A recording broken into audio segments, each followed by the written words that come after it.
All right, let's talk about the most extreme, mysterious, and honestly, kind of overlooked planet in our solar system, Mercury. It's the smallest, the fastest, and it's the one huddled up right next to the sun. We're going to explore this world of fire and ice, a planet that is just full of stunning contradictions. And right away, Mercury throws us a total curveball. A single year for Mercury, that's one trip around the sun, takes just 88 Earth days. But a single day, from one sunrise to the next, lasts a whopping 176 Earth days. Yeah, you heard me right. Its day is literally twice as long as its year. So the first thing you have to ask is, how does that even work? I mean, think about it. You could celebrate your birthday and then another one all before you've even gotten through a single day-night cycle. Let's break down how this is even possible. To really get Mercury, you have to realize it's not just some slightly different version of Earth. It's a planet of superlatives, a world of the biggest, smallest, fastest, and hottest extremes you can possibly imagine.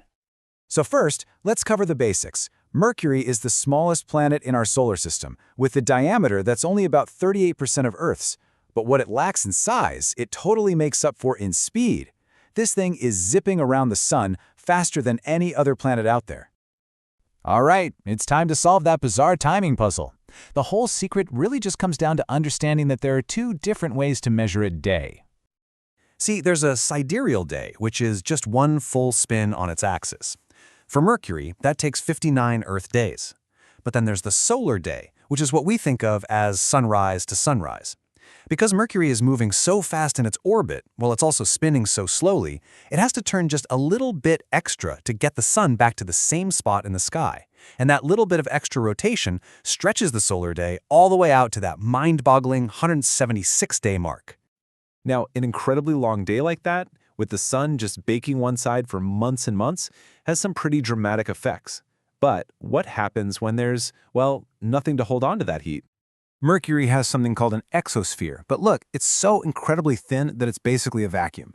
It's just a few atoms that have been blasted off the surface by the sun. And the crucial thing here is it provides absolutely no insulation. None. And without that atmospheric blanket, the results are, well, they're extreme. The side that's facing the sun gets scorched at 800 degrees Fahrenheit. That is hot enough to melt lead.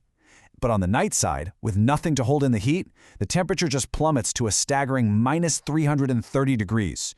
It is one of the most violent temperature swings in the entire solar system. So we've got these insane temperatures and this bizarre timing. Now let's move on to the surface and see what this world actually looks like up close. It's a landscape that has been shaped by billions of years of cosmic history. Mercury's surface tells a pretty violent story. It's just covered in countless craters, which makes sense for an old planet with no atmosphere to burn up incoming space rocks. But there are two features that make it truly unique: these giant cliffs that wrap around the planet, and these absolutely enormous impact basins. These cliffs, which scientists call scarps, are fascinating. They're not from tectonic plates like on Earth. No, instead, they formed because Mercury's massive iron core cooled down over billions of years. The entire planet literally shrunk, causing its crust to buckle and wrinkle up, creating these cliffs that can be hundreds of miles long and even taller than the Grand Canyon is deep. But the most dominant feature on Mercury, by far, is the result of one single catastrophic event. We're talking about the Caloris Basin, a colossal impact crater that is an almost unbelievable 960 miles wide. Let that sink in for a second. A single crater on this tiny little planet is about the same distance as from one side of the United States to the other. The impact that created that must have been just unimaginably powerful, sending shockwaves through the entire planet. Now, that shrinking planet we talked about, that was all caused by the planet's core. And you know what? That core is probably Mercury's biggest and most compelling mystery.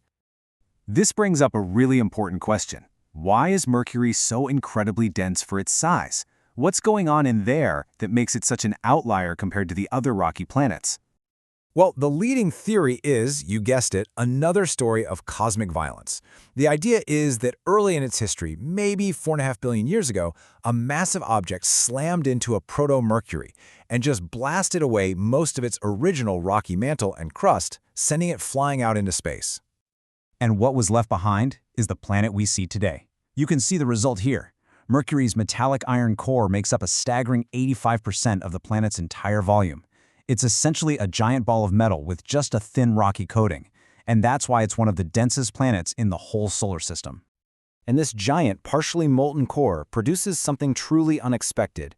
Even though it's tiny and it spins super slow, Mercury actually has its own global magnetic field. Now, it's pretty weak, only about 1% as strong as Earth's, but the fact that it exists at all is a major clue that the planet's interior is still dynamic. So we've got a world of fire, with temperatures hot enough to melt lead and a giant iron core. But now it's time for the final and maybe the most shocking discovery of all, found in the absolute last place you would ever expect to see it.